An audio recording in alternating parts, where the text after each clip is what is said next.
Hamzambo familia. Welcome to the Rhythm Scripture right here on the Blackout Financial being on the 23rd day of June, the year 2021.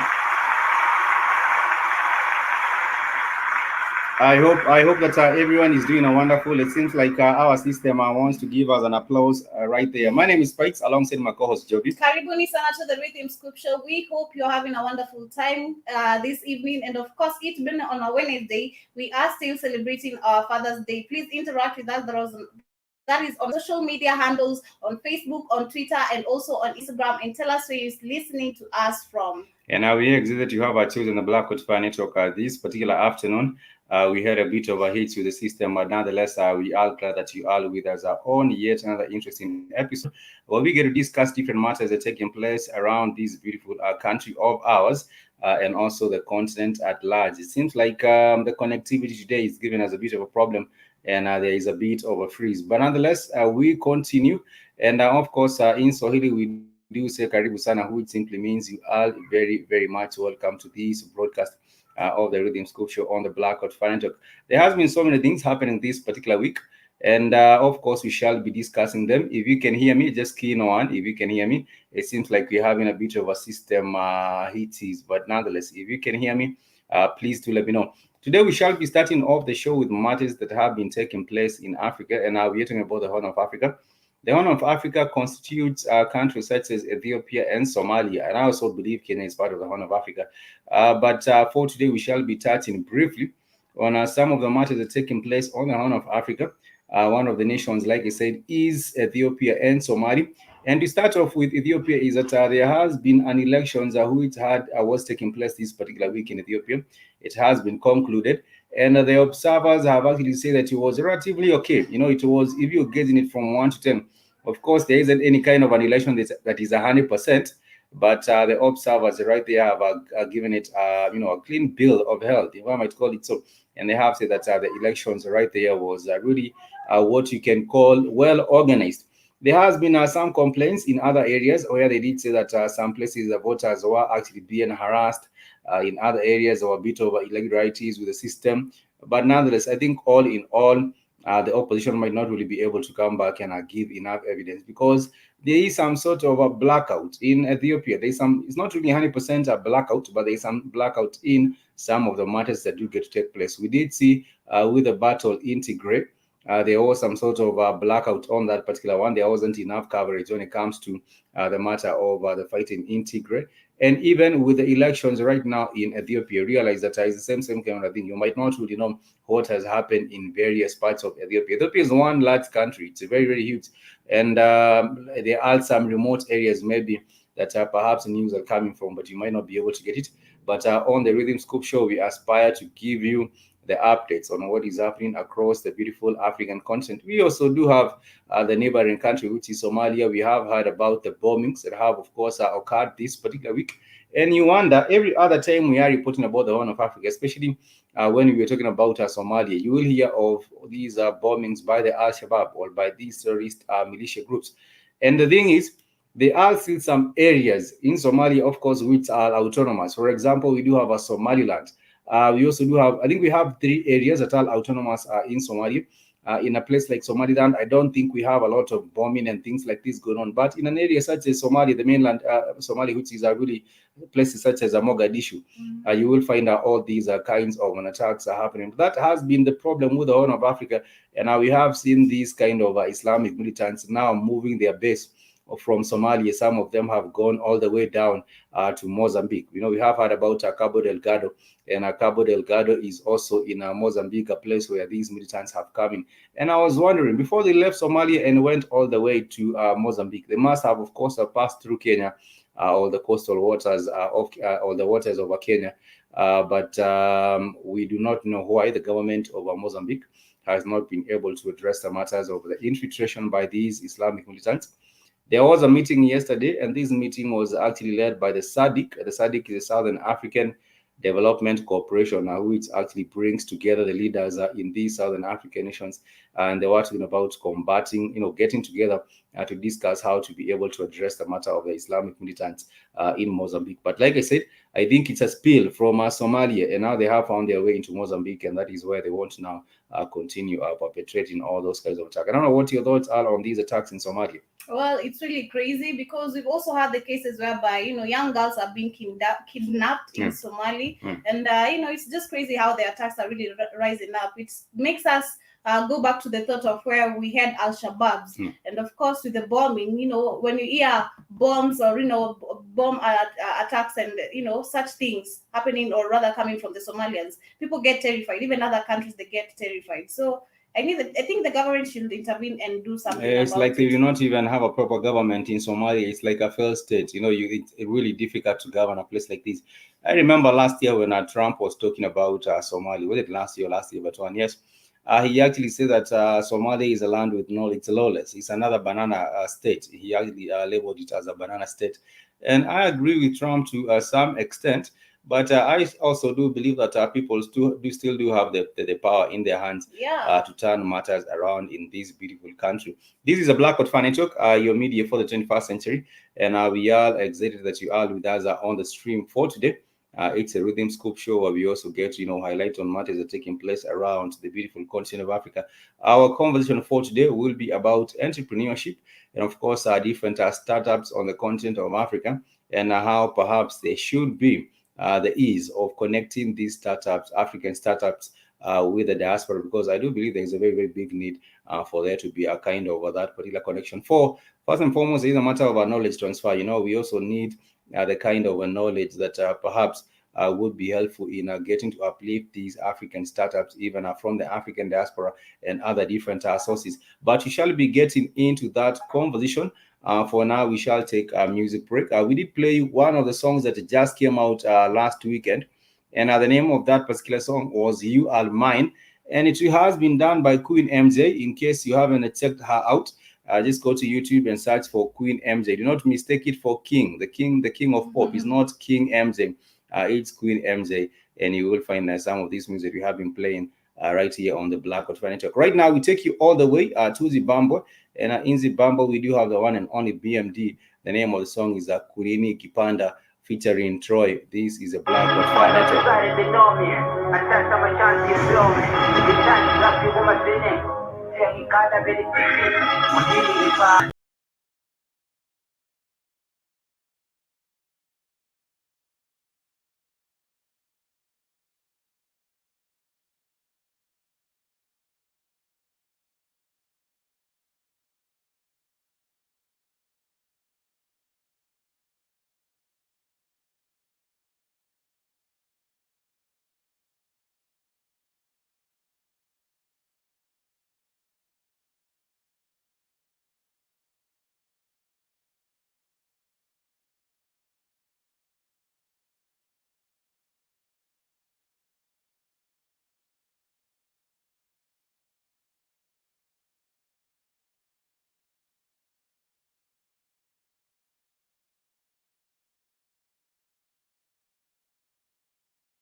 Let's talk till I come out of the dark hours. Me and BM meant to link up. I need to kick up, get a BM.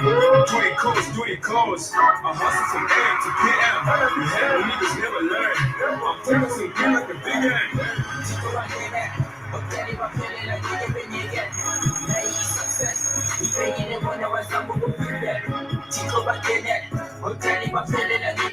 And of course, that is all the way from Zimbabwe. The name of the song is Kunini Gipanda by the one and only BMD featuring Troy. We do hope that they continue making some music that is a trapper all the way from Zimbabwe.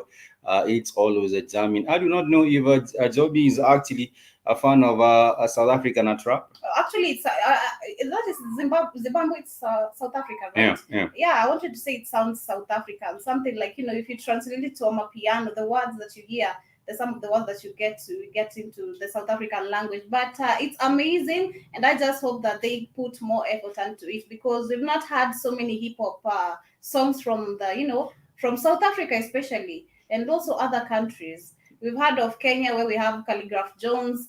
Tanzania, I don't know whom we have, but yeah, we need to have rappers from the African countries. Yes. In Ghana, we also do have the likes of Sarkodie. Sarkodie is doing the most. If you ask me of a Ghanaian rappers, I think Sarkodie comes up on top of the list. General Muskili was saying, I think Kenyan internet is corrupt as well. You have it right. You couldn't even say it better. Welcome to the show, General Muskili. I hope that you are doing well in the UK, and of course, you're not being coerced into taking the job or anything right there by Boris Johnson. This is a Rhythm Scoop show. We were talking about so much as with the Horn of Africa. We have said that there has been just recently concluded elections in Ethiopia, and they have said that it has actually been given a clean bill of health. They have said it was really overbought, and therefore there should not be any kind of a quarrels or internal fighting because of the results that eventually will get announced. And I was thinking also about the insecurity right now in Somalia. every other time we have talked about insecurity, Somalia, it's always has to do with insecurity and a lack of a proper governance, and all these kinds of turmoil and chaos in Somalia. But we do hope one day they will be able to get back their country and run it as they should. Today, like I said, I hinted earlier, the main conversation for today has to do with entrepreneurs. Entrepreneurs is anyone who really gets together resources and makes something, offers a products or services for profit. I do believe that is an entrepreneur who gets to pull all the resources together. There are a couple of factors of production, and these are, of course, include capital. There is also land. There is also labor, and sometimes you do find that you might have land, but you do not really have the capital, Yeah. or maybe you don't have the labor to be able to put things right. And there is also entrepreneurship is also another important factor of production, and we shall be focusing mainly on that, because at the end of the day, there is a very, very big need for the uniting of the African startups and also the diaspora. And I was talking about one of the most important or the greatest needs to have a knowledge transfer. A knowledge transfer, like I said, right now we are living in the digital world, and people can be able to bridge the gap using the internet. And the internet, of course, right now plays a very, very critical role in terms of connecting, whether be it not even just the entrepreneurs in Africa and the African diaspora, but even given that the African entrepreneur a global stage or a global market. Right now, as it is, of course, if you are on the payment platform such as a Visa and things like these, you can be able to offer a service to someone who is really very, very far, and be able to be paid for your own money. Perhaps maybe things developing like apps, developing websites, and other services that can actually be offered across all over the internet. But there has also been a very, very big question, I do believe, when it comes to the cost of internet on the continent of Africa. That is one of the biggest hindrances for anyone to be able to get on the internet in the continent of Africa. You have to spend considerable amount of money compared to Europe. I do believe in Europe, the cost of data or the cost of internet has sort of been subsidized, or it is low. Someone can be on their computer connecting or uniting with other like-minded individuals and entrepreneurs in other different continents. But when it comes to the African people, I do believe one of the things that is actually bringing a problem is that particular high cost of internet. And the other thing also, perhaps that might create a barrier, is lack of proper or adequate education. You might not be able to understand one another, or you might not be able to really have a connection if the level of education is also wanting. Maybe you are setting up a small startup, or maybe dealing in maybe, for example, production of sisal made products, or maybe production of other products on the continent of Africa, and perhaps you're trying to connect with the African diaspora, and it might be also difficult. And also the lack of networks, not really networks in the sense of the internet, but networks in the sense of circles of people who are in that particular same field as well. You might be doing, like I say, producing sisal made products, and you're trying to seek for maybe the buyers, or you're trying to seek for maybe someone else who has a better level of a technology or an understanding of a technology, which might enable you reduce the cost of operating, or reduce the cost of doing business. So therefore, we shall be addressing some of these challenges that, of course, affect us as people who run startups in Africa,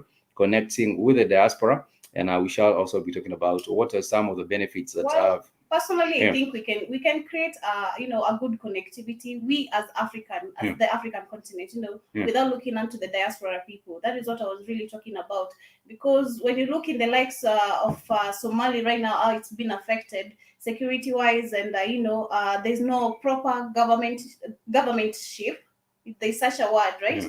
And I was just talking about the African continent coming together and uniting, and creating, or rather coming up with sources that we can help ourselves with, like the way South Africa right now, it has come with a technology or a way to provide medicines. It's the same way we as the African continent, if we start from all the way from Zambia to other countries, Kenya, Burundi, Sudan, Uganda, Somali, if we come together and we say that we want a good source of connectivity, or rather internet, I believe we can, without depending on to the diaspora people. As much as yes, want to share knowledge and some information, or rather technology, we can also do that. I do believe some of our people do have the same technology that the diaspora people do have. if someone is really outstretched, to that extent, they can bring the knowledge here. Because if we check, if we look deeper, it's the white people that gather information from us more than we gather from them. So and actually, I do think that there is the need really for people to have to have the network, whether be it internally in intra Africa or even outside. There has been a company that has been focusing on the role of a connection, all uniting the African startups with the African diaspora, and this particular company is known as Viva Africa. And I wanted to share the Viva Africa, a little bit about this particular company right here on the Blackout Financial Clothing Scoop Show, even as we proceed. And what are some of the thoughts on connecting the African startups with the diaspora? Because I do believe it's still very, very much important that we have that particular kind of a connection. I was saying they all benefits and they all challenges when it comes to these. Let me pull these so that I can show you what's going on.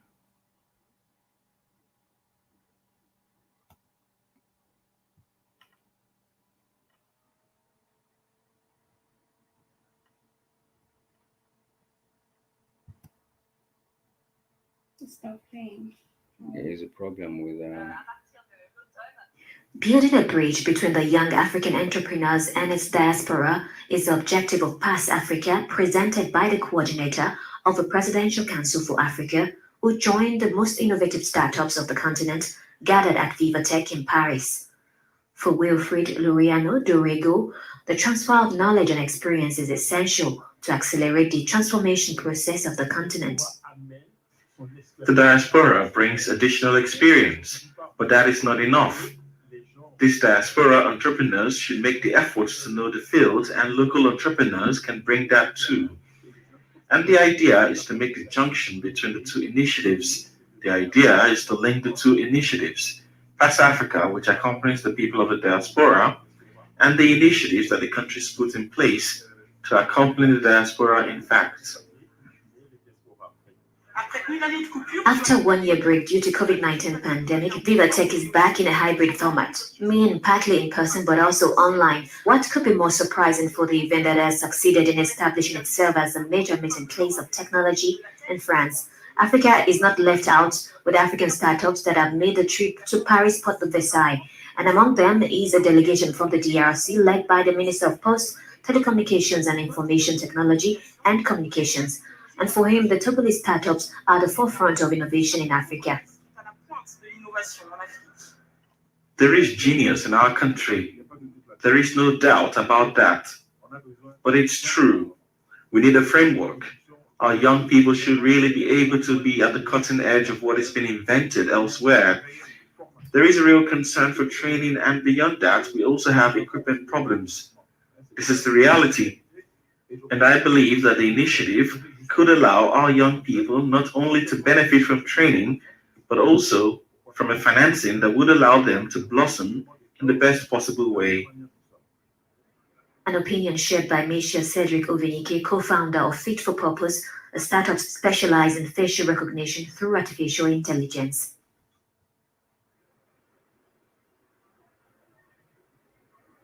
Concerning the technical aspect, we have a lot of experience, so it's something that we know how to do quite easily. This demo was created by our engineers in 10 days, so technically everything is in order. Now for us as an ecosystem company, from a financial point of view, of course the next stage is to deploy. God only knows how big the DRC is, and there are still some more than 100 million people there. So we will need a boost, support. It can be private or public. VivaTech brought together leaders of the innovative ecosystem from around the world for 4 days. It was the first major event to be held in person in France for a year. In total, more than 5,000 visitors visited the stands at the Parc des Expositions to discover the latest innovations. That is, of course, a platform that was bringing together innovators from different parts of the continent of Africa. But even if the platform has been given to individuals like this, you also find that there is sometimes what you do call the picking of the brains of the Africans and stealing their ideas. You might go with a great idea for biometric systems or things like that they were presenting, and then the next thing your idea has been taken. There is no problem with having a symposium or having a trade a show where people get to bring together their African innovative ideas and have that particular linkage between them and the diaspora in terms of uniting the African startups and the diaspora. But also the problem of ideas being stolen is also very, very common in different places. But nonetheless, I do believe there is a great need. First and foremost, one of the things that can help is because of trading. I do believe that when you're talking about also knowledge transfer, like you say, the diaspora has important knowledge that perhaps can be transferred and shared with our African local counterparts here who are starting up, different kinds of innovative startups. For example, I will just go back to that one that I was using the biometric systems. We do have countries where we do have millions. For example, the DRC. You could see on the DRC stand there. That is where they did have that particular system. In the DRC, we do have millions of people, and maybe they might need these particular kinds of identification or biometric identification systems for businesses, for home appliances, for home applications, and other sorts of places. But I do believe, yes, the matter of picking up our brains of Africans does get to happen. You also do find that even on these forums, you will find poaching of talent. They might go to present that right there in Europe, like they did in France. And then the next thing you know, those innovators have actually been invited to go and live in France because their ideas are really ideas of the future. And then, they will not help their own countries such as the DRC Congo. That is also another thing that gets to happen when you do have forums like these that are meant to connect African startups or innovators with the diaspora. There is also that particular kind of a challenge that we should also be looking into. Another advantage of this, another benefit of this particular kind of a linkage or uniting of the African startups with the diaspora is a matter of financing. You will find for many of these young startups, there is a challenge of getting proper financing, and you might try use platforms such as a crowdfunding. You might go to GoFundMe, crowdfunding, and other different platforms where people get to raise a little bit of money for their startups. But that would not be enough. If at all you want to upscale your project, your small startup, and you want to scale it up so that you can provide services for products or services for people in different areas, you would need also maybe perhaps that linkage with the diaspora, maybe who might be willing to invest in your project, or who might be willing to invest in whatever kind of profit making venture that is also of maybe ecological value and other technological value and other ways like that. And the other big benefit that people can really acquire from uniting the African startups and also uniting the African startups and the diaspora really is the matter of the markets. You have an expanded market. We know maybe not, when it comes to looking at the market, we might not really have expanded markets in other areas because we know that the populations are shrinking in Europe and other different areas. But maybe for the time being, you can still enjoy a little bit of the markets outside. Maybe what you're making might be best suited for, maybe people in other different countries. And therefore, connecting the local startups with the African diaspora also makes it maybe a little bit better in terms of accessing the markets that are out there. The challenge of marketing these days has been eased. You can actually go out there and use the e-commerce platforms. For example, in Kenya, we do have a big e-commerce platform. It's known as a Jumia. On Jumia, perhaps you can be able to use platforms such as this to market products by local startups. And even if you're not able to get your foot in a big platform like Jumia, maybe perhaps you can also set up your own startup, your own e-commerce platform, and push your items or push your products or services on the internet, so that you can also enjoy those vast markets, outside or even inside the country. But nonetheless, we shall continue with the conversation. We are discussing about the challenges and also the benefits that accrue from connecting African startups or even African innovators with the diaspora. Those are some of the ideas and some of the solutions that we shall be delving into right here on the Black Hot Talk. We shall take a short music break, and of course, when we get back, we shall be, sharing a little bit more, as well as other matters that are taking place on the African continent. I will be taking you all the way to other different countries, such as the South Africa, because there has been a big hit on the airlines. The airlines have actually been a hit. South Africa used to have one of the best airlines, but of course it went down. We shall be letting you know what is happening with that particular one right after this short music break. This is the Black Hot Fire Network, your media for the 21st century.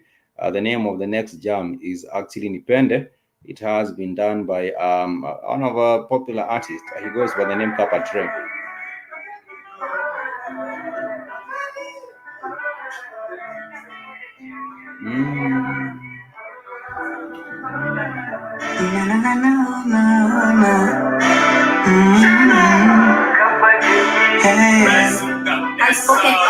If you fall in love like I do, usinipe mama. If you want designer, buy for you.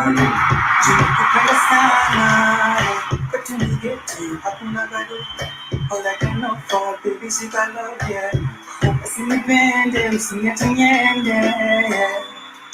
I say, play a guitar for you, sing a little song as we dance to the tune. Yeah, da-di-da-di-da for you, da-di-da-di-da for you. Oh baby, play a guitar for you, sing a little song as we dance to the tune. Yeah, da-di-da-di-da, da-da, da-di-da-di-da, da-da. Usinipende, usiniache. Usinipende, usiniache. Losing my chance for you. Kill a boy and I die for you. I will stand like a pyramid, front line in a battlefield.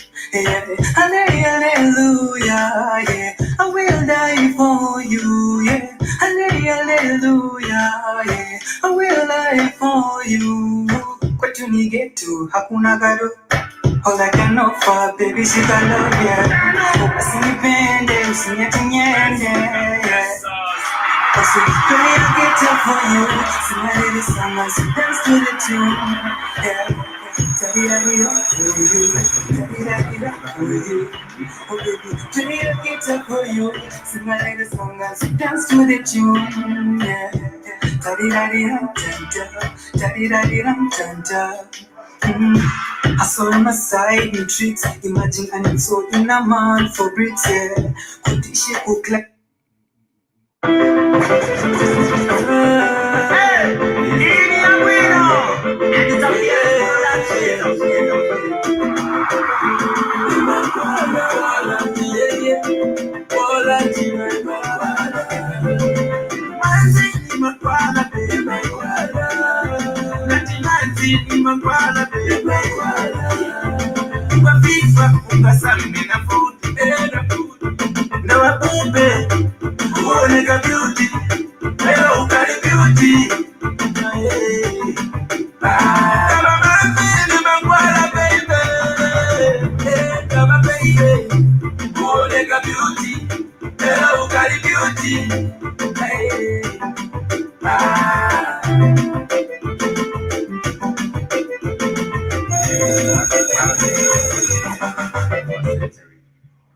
And we are back on the media for the 21st century, and the name of the song is Nima Koala, coming all the way from Zambia by the one and only Paul Raj. We do hope to have more of these Zambian artists on the show. Next week, we do purpose to have one of the guests from Zambia on the Express show. And we shall be, getting to discover a little bit more about Zambian music, and that will definitely be a good look. I don't know if Zobi is a fan of Zambian music, or maybe perhaps you haven't encountered much of it. Not yet. really. I've just had Paul Raj here on the Black Hot Fire Network. But as I said, the African continent, we need to unite, especially when it comes to content creation, because I do believe we as Kenyans, we've been provided a platform right now by Safaricom where we can portray our contents. That is the base, right? So I do believe also other African continents are supposed to be given an opportunity when it comes to entertainment, and especially the unknown countries like Zambia. We have Eritrea, we have Djibouti, we have Somalia. Somalia only listens to their song, but you'll never find other countries or rather any other tribe listening to a Somali song. So we need to, create more content to create awareness about our talents. I do believe, yes, we do have our music coming all the way from different parts of the continent of Africa. And the music is actually shows the kind of a talent that you have right here as a people. This is a rhythm scoop show. We also get to give you some African rhythm. And like you heard, that was the one and only Paul Raja, all the way from Zambia. We also did play you some music from Zimbabwe a little bit earlier. Before that, that was a BMD, and the name of the song was Kunini Gipanda. And therefore, we are not really just we take you around. We give you a tour and sample. Give you a sample of African music from various African countries. Nonetheless, we go on with the conversation. I want to say that the tourism sector in Africa has been hit, and of course, we have seen. Different countries, also closing down because of the matter of the global pandemic. And we do have countries such as Mauritius and Seychelles. These countries are heavily reliant on tourism for them to be able to, pay their to be able to fund their budgets at in every year. And the last year and this year has really been difficult for countries such as this, especially the countries like the two of them, Seychelles, Mauritius, and other countries that are heavily reliant on tourism. And these are island countries off the coast of off the coast of the on the Indian Ocean. And I realize that this year there has been efforts by the governments in these countries to try and mitigate the effects of the COVID-19 on these particular place. Michelle Gibson, you sent a great work, thank you so much, Sister Michelle. I hope that you are doing wonderful. Is it Sister Michelle of the BOB? I'm not sure. Yes, that's Sister Michelle of the BOB. Thank you so much for checking us out on on Facebook. We are discussing about some of the impacts of the COVID, and these has to do with the hit on the tourism sector. You will find that in most countries which are on the island countries in the Indian Ocean, such as the Seychelles and Mauritius, are being affected to a very big extent. But like I said, the government is trying to put together packages in which it can actually sort of even spur domestic tourism. But domestic tourism, when countries are not doing really well, the economy is not doing really well. In as much as you might try to have people, tour domestically, is not really possible for that to it's very difficult for that to happen. But nonetheless, there has also been the hit on the aviation sector. Most of the airlines in Africa, I believe, apart from Ethiopia, most of the airlines in Africa have actually been greatly affected. South African Airways, right now, it has sort of been privatized, not the whole of it, but it has been privatized. There has been a private consortium that has come up and taken over South African Airways, and the government has remained with a 49% stake as this private consortium goes away with 51%. So therefore, the private consortium has a bigger stake than the government on the South African Airlines. But this is what has been happening. South African Airways will now be 51% owned by a private consortium. At a virtual press conference, he said, quote, "The government has agreed the financial partner will hold 51% of the shares and the government 49%. Africa's second largest airline was placed on a safeguard plan in December 2019 to avoid bankruptcy. In April, the independent administrators in charge of its restructuring declared SAA solvent again. The 635 million euros restructuring plan was followed by a large-scale layoff plan.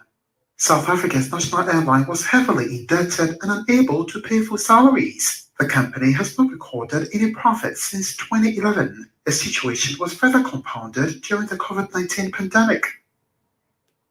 And that is very sad to hear that the company South African Airways has not made any profits since 2011. Wow. That is 10 years down the line with no profits. And I'm also wondering which private consortium is putting their money into South African Airlines. You hear it has not made any profit since 2011.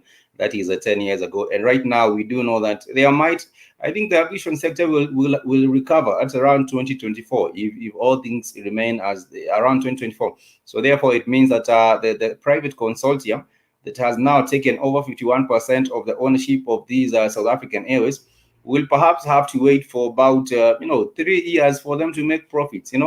But maybe after that they might be able now to have the company in order again. But nonetheless, that is the second Africa's second largest airline, and we do have the Ethiopian Airlines that have been doing well. The thing with the Ethiopian Airlines is that they still continued with their flights. They still continued with their flights even when there was this whole pandemic. The Ethiopia did not really shut down its airlines. I think it was the only airlines on the continent of Africa that was really still moving around and making some profit off that. But of course, they have also been greatly affected. We also do have the Kenya Airways, we do have the Ugandan Airways, and all these companies, most of them are operating at a loss. I will tell you for a fact that the Kenya Airways is operating at a loss right now as we speak.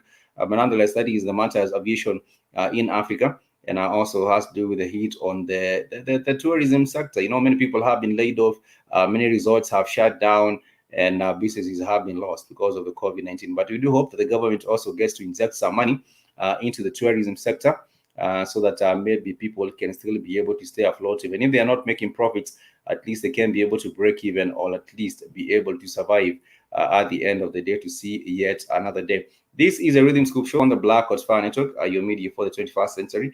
There has been something else that has been happening. Of course, there has been the Ghana Diaspora Investment Summit. The Ghana Diaspora Investment Summit. And I think the one... Wodemaya. I think Wodemaya has attended this particular one. Of course, we know Wodemaya from Ghana. On his stream, I actually came across the feed of that particular investment summit. And the Ghanaian people are particularly keen. The Ghanaian people, I do believe they are particularly keen to see that they are attracting the investment from the diaspora. I also do believe maybe other African countries might be following suit with that. But it seems like Ghana is on the forefront in terms of finding, trying to quote or trying to attract investment all the way from the diaspora. This is a little bit of what the summit is about, and is still happening even right now. So I will be sharing with you briefly on what is happening with the investment summit in the diaspora, in the Ghana. Where funds are coming into Africa. We've heard earlier on in the day that the statistics that have been provided of remittances that are coming into the country. Today in Ghana, $3.5 million is the figure. But how exciting is it that we're able to leverage these remittances? And that's what ZPay, or that's the direction that ZPay is going into. So essentially, we see the remittances through the diaspora, the different channels that we have been able to collaborate to achieve, i.e. the MoneyGrams, the Small Worlds, the RIAs that you've heard of. We're able to receive those remittances through our own switch, and then we can now disseminate into the different channels. One of them being the bank accounts, wallets, cash, ATMs, like I've mentioned earlier on. So that's a snapshot of our VH2. No, she's not even breathing with this thing. Okay, so as a company, this has been our traction as of May 2021. We have a total of 2.4 million remittance receivers so far. We have a distribution by gender, 60% being women, 37% being men, 3% being 18 years and under, and 900,000 mobile money subscribers. As you're all aware, or if you're not aware, I believe in Kenya, we do have more mobile money subscribers than 900,000. I think maybe I will be getting the figures when it comes to the way money is distributed in Kenya and how the ease of sending and receiving money. This number is particularly low. If this is the actual figure, the mobile money subscribers in Ghana, I think we might have double or more. We might have double or triple this number. I will be actually checking the figures. I think in terms of money, mobile money, Kenya is one of the biggest. I think if it's not the first in terms of mobile money subscribers, I don't know if there's any country that comes up, after, before us. But nonetheless, yes, our presentation is really good, and it has to do with the matter of the Ghana Diaspora Investment Summit. I do believe you can check it out on the stream, and I see maybe a thing or two that you might pick up on these in case you might be looking to really expand your investment in Africa. We're lucky to be awarded a license by the central bank, and so we're also able to offer mobile money services. Now, we operate currently in 20 African countries. This is on the remittance front, and so we're able to push money into these 20 African countries. Next slide, please. So this is a snapshot of our achievements over the period 17, 18, 19, 20. I'm not going to stay here for too long, so next slide. Okay, so this is the team that's making all these wonderful things happen. Andrew Techapia, who's the managing director and co-founder, myself, our treasury team, our compliance team, I am Sam. Next slide. Our facilities, products, That's one of the presentation. We will not be sharing the whole thing. I think also the ladies are getting really tired of making a presentation. Maybe she's not feeling well or something. But yes, you can check that particular Ghana Diaspora, Ghana Diaspora Investment Summit. You might really like to expand your investment on the continent of Africa, and maybe you might have a better understanding from these statistics are being shared on the platform right there. But I was saying there has been so many industries that has been hit by the pandemic. You might decide that this is the right time for you to be able to invest as the companies are waking up again, or you might also decide to wait until 2024. I think you depending on the information that is out there, I do believe that due diligence is actually the only thing, and doing more research than having the figures are on the ground. Do not just go with what you're being told. I think also if you do have people on the ground, they're doing the research for you. If you are also able to do it, you are at a better position. Right here on the Black Hot Network, you can also engage us. If you want to write to us, it's blackhotfireafrica@gmail.com. In case you do have a particular or specific questions that you would like to ask in regards to investment, perhaps, or regards to other statistics or matters that you would like to know a little bit more about, you can simply reach out to us at blackhotfireafrica@gmail.com, and we would be glad to be of any assistance in terms of getting to know what's happening on the continent, maybe on an area that perhaps you might think might be great for you to be able to come and invest in. But nonetheless, talking about the matters of our countries trying to come up again after the COVID-19 pandemic, there has been the DLC. And when we were talking about the matter of connecting the African startups with the diaspora, we did see one of the presentations are being made. There was a Vivo Summit, that was the African Startup Diaspora Summit, which was conducted in France. And some of the companies presenting there were companies from the DLC. I shared with us a video of that. And right now, as it is, the government of the DLC Congo, I think it's eager trying to get financial or economic footing for itself for a very, very long time because of the instability in the DLC Congo. The country has not been able to realize its economic potential as it otherwise would. And right now, there has been a situation with the debt. The many African countries, they have found themselves, in the debt trap by the Chinese. And right now, the Chinese government is said to be in talks with the Congolese government counterpart to restructure the Congo's debt. And this is a little bit of what is happening with the two governments, China and the DLC. I know if the DLC defaults, the resources will be taken. Congolese Prime Minister Anatole Makoso acknowledged on Monday the financial difficulties his country is facing and promised to reduce debt that has recently increased. Our financial difficulties, compounded by the health crisis, have increased our debt and reduced our ability to service it. We must therefore do everything possible to make the public debt sustainable. Our debt currently stands at nearly 6 trillion CFA francs as of December 31st, 2020, or 98% of our GDP. Our objective is to bring it down to below the CEMAC community standard, set at 70% of the GDP. This speech by Prime Minister Makoso comes after Chinese President Xi Jinping agreed to a restructuring of Congo's debts. In 2019, China had already done so, which allowed the country to enter an extended credit facility-focused program with the IMF. However, Congo's debt was since assessed at 110% of the gross domestic product, forcing the IMF to consider the country's economy as unsustainable. That is, of course, one of the countries that is the most endowed in terms of resources. Talk about gold, talk about copper, everything. You will find it in that particular country. But they have found themselves in that particular difficult situations because also their resources are not really being exploited for their own benefit. Most of the time, you will find because of the fighting, there is not really productive. The industries, which are the mining industries, and also the processing industries are really not getting to do most as they would, and their potential is really, they are working below potential, will be far below potential, because at the end of the day, you do find that there are no safety in the mines, there are no safety even in the processing, and there is also the lack of manufacturing concerns in this country.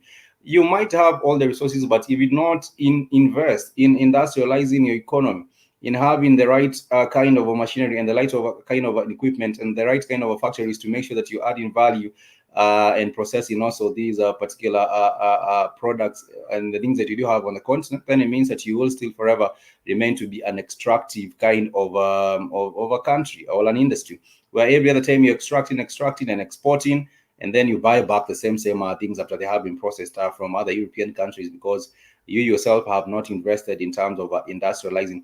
So in terms of, if there was proper security, and if the government of the DRC were to assure foreign investors that there will be, some sort of a sobriety when it comes to security matters, I do believe more people would be willing to invest in the DRC, invest in different areas of the DRC. But no one right now will go invest in the DRC. No one will go invest in Somalia. No one will go invest in Mozambique. Those are three countries that are really top high risk. No one will go invest in Mali. Some parts of Mali, most parts of Mali are really not really secure right now. And no one will also go invest in Togo. Is a little bit quiet these days, but yes, it's also, when you look at the top priorities on the continent of Africa, places that can go invest, Togo will also not come up on top of the list. Even if it borders Ghana, it might not really come up on top of the list. But yes, Rwanda is a good investment destination, I do believe. Tanzania is also a good investment destination. I also believe Kenya, if at all you want to get rid of the corruption and all these different challenges that you have, then Kenya would also be another worthy investment worthy destination for the African diaspora, and also even for even we as a Kenyans ourselves. And I also do believe Ghana also makes it to the list, and South Africa. The only problem with South Africa is that the energy situation has never really been sorted out. So there is a lot of power outages, and even if you're trying to set up a factory and you're trying to manufacture something, there might be a lot of downtime because of the fact that we do not have reliable energy in this particular country. You might also want to consider Ethiopia. This is also another country. The Ethiopian, it depends also where in Ethiopia, but for the larger part of Ethiopia, where we do have the capital city, Addis Ababa, you might find some places worthy of investing in as well. And therefore, those are some of the names that you might really consider when it comes to ticking on your list of countries that are investment worthy and worthy of your consideration. Nonetheless, this is a Rhythm Scoop show on the Black Fire Network, and this is your media for the 21st century. Remember, you can get interactive with us on our social media platforms. We are on Twitter. You can find us at Black Fire. We are also on Facebook, Black Fire Network Radio Station, and you can also find us on Instagram, Black Hot Fire Network. I know there's so many people that are on Twitter but have not engaged with us. Please, who did I see on Twitter? There's some people who are with us on Twitter, but not many of them are. But it's like the family here is not into Twitter. I don't know what you think, Toby. I think so, because whenever we are trying to get interactive here on the Black Fire Network, I only see people coming through via WhatsApp, Facebook, and I think Twitter is also one platform that spreads out information. So family, please engage with us on our Twitter handle. Let's get to share information and of course educate each other here on the Black Fire Network. Yeah, because I do believe at the end of the day, we also want to connect on all these different platforms. Mm-hmm. And if anyone also would like to join us also on our WhatsApp group, I think we'll be sharing the link right after when we finish, by the time we're coming to the end of the show, so that you can get a little bit of a bit of connecting with us also on Twitter. It's Black Hot Fire. It's actually Black Hot Fire on Twitter, and Black Hot Fire Network on Instagram as well. You can be able to connect with us on those particular fronts. As we come closer to the ending of the show, we were discussing about the important matter of uniting the African startups with the diaspora. And like you said, there are three important fronts. One of them being financing, the other front being at knowledge transfer or training, and also the other front being the expanding of the markets for the products for these startups. These are very, very much important. And I believe if they are platforms that we can continue being continue forming or making so that we can enable more connecting of the African startups and the diaspora, then that would actually be a good way to go. As we wind up, we do have some other news on a lighter note. There has been the return of the Big Brother. This is the Big Brother Nigeria. And there is a lot of shenanigans. Let me call them that for lack of a better word. You will find a lot of shenanigans with with the Big Brother Nigeria. And the Big Brother Africa, the only version of it that is left is really the one that is left is the Nigerian one, because Nigerians have numbers. Nigerians, they are over 200 million people, and therefore, if you assume that maybe perhaps 50 million people have TV sets, or maybe perhaps even 30 million people have TV sets, that's still a good number for the showbiz or for the entertainment industry to work with. But there has been the BB Niger lockdown reunion. 20 highlights are from Dorothy, Brigito, Watino, among what? It's Brighto. Brighto, Brighto and Watino and others on these particular one. And fans will be going out to find out what will be going on with this particular season, season 5. And of course, as usual, the reunion is the place that they do get to start off this with. I am not sure how many have followed. I think the last time I watched Big Brother was, when was that? So many years ago.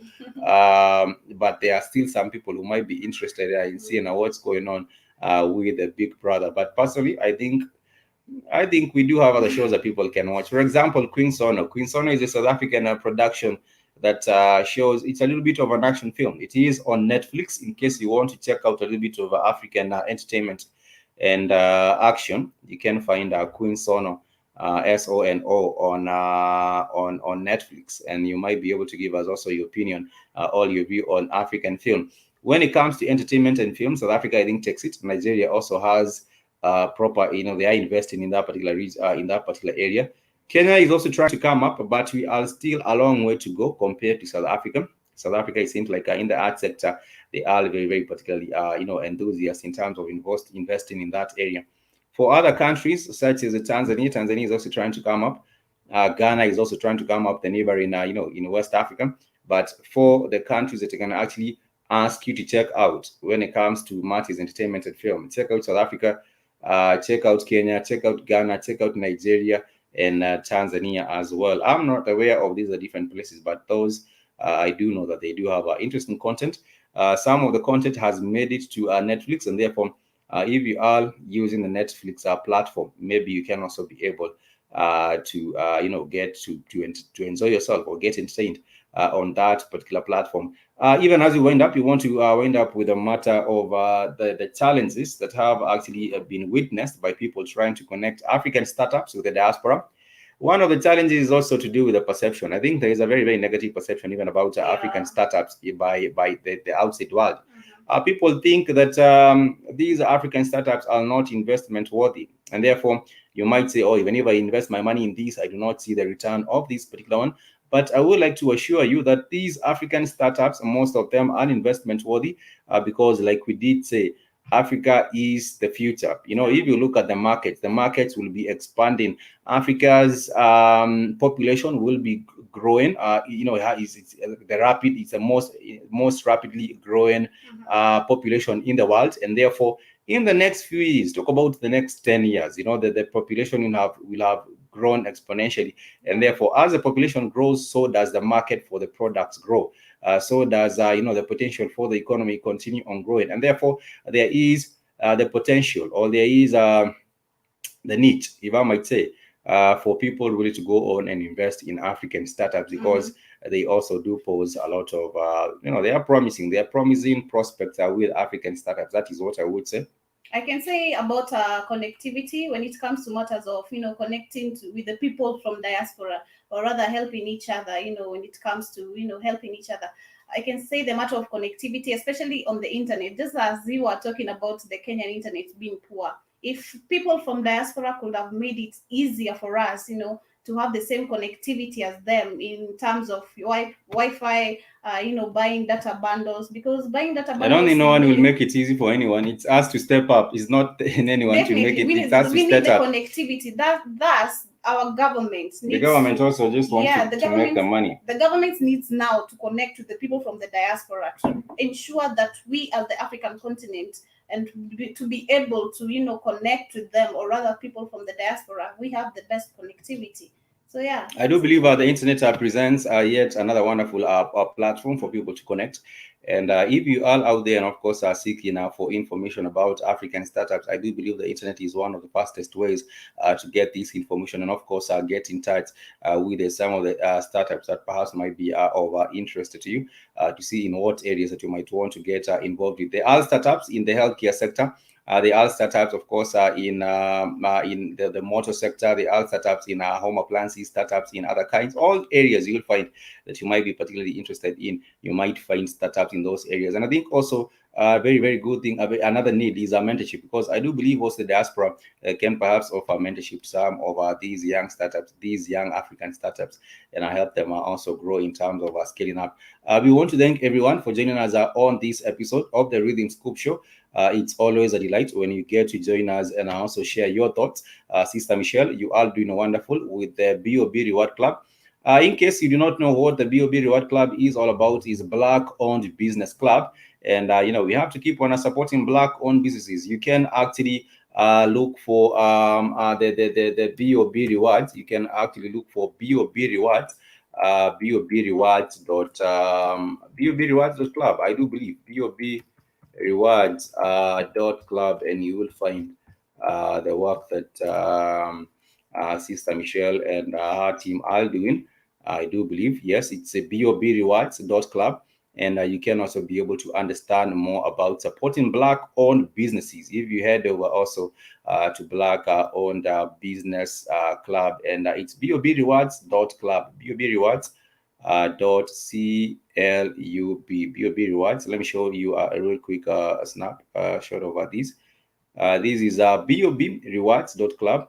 It's all about supporting a Black-owned business, and you can also get to learn a little bit more about this particular organization that is doing wonderful in different states in the US. Nonetheless, we are coming to the end of the show, and we shall be winding up on wonderful, wonderful music. And of course, this is Wabi Sabi. Wabi Sabi. Yes, Sister Michelle, yes, that is BOBrewards.club. Thank you so much for sharing that as well with us. In case you would like to know about how to support Black-owned businesses and how you can find them, how you can locate them, Sister BOB and the Rewards Club, they do have a wonderful, wonderful network, a database where you can get to support these businesses and be able to support them, and also get to list your business on this database as well. We want to thank everyone for being with us today. Like I said, if you do have a particular interest in a particular field, you might be able to locate these startups as well and be able to support them and see how they can also, you can also help catapult them to excellence or to prosperity. We wind up with more music, with wonderful music. The name of the song is Wabi Sabi. Till next time, we want to say Kwaheri.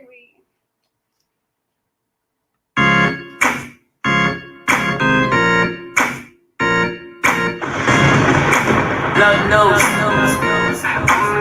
This is Prime Radio.